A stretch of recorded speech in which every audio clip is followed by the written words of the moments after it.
God works in mysterious ways, which is a phrase so often overlooked, and that is so sad because it's one of the truest statements that can ever be said. God will put everyone through difficult times, and often we think that he does it to torture us and to torment us, but it's really out of love. He's trying to put us through a test of faith. I didn't see this before, and I failed at this test. 2 years ago, my mom died, and I completely blamed God. I walked away. I didn't try to seek his grace. Instead, I blamed him. But there's a story in the Bible that appears to me out of nowhere, and it is the best example of what I didn't do. Job lost everything. He lost his children and he lost his cattle. This was the backbone of his life. But after this happened to him, he said one phrase that is so inspirational.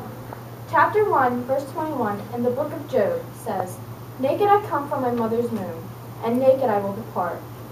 The Lord gave, and the Lord take away. May the name of the Lord be praised." He praised God after everything was taken away from him. That's right. And that is just so inspirational, because when was the last time you did that?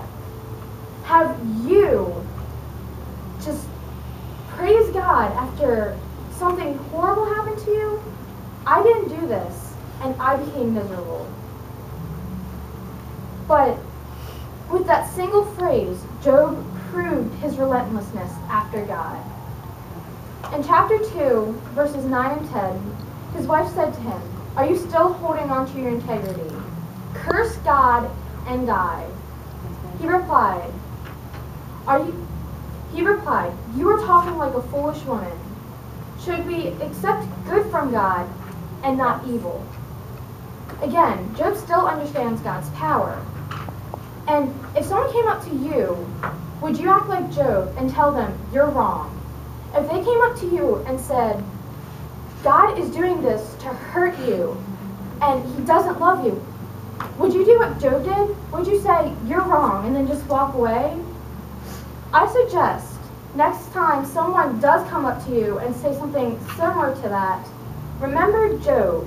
Remember the relentlessness of Job, and maybe you will become just as relentless. In the end, God shows himself to Job.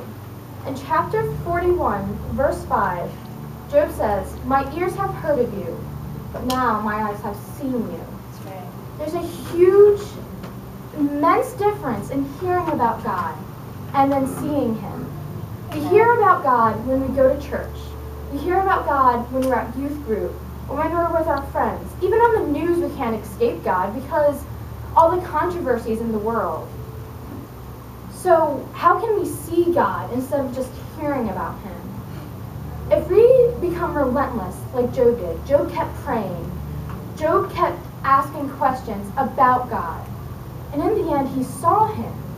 So maybe if we do the same, we can see God. So I challenge you to go home, read the Bible. Challenge you to go home and even remember a verse or two. Maybe that 10 minutes with God will change your entire life.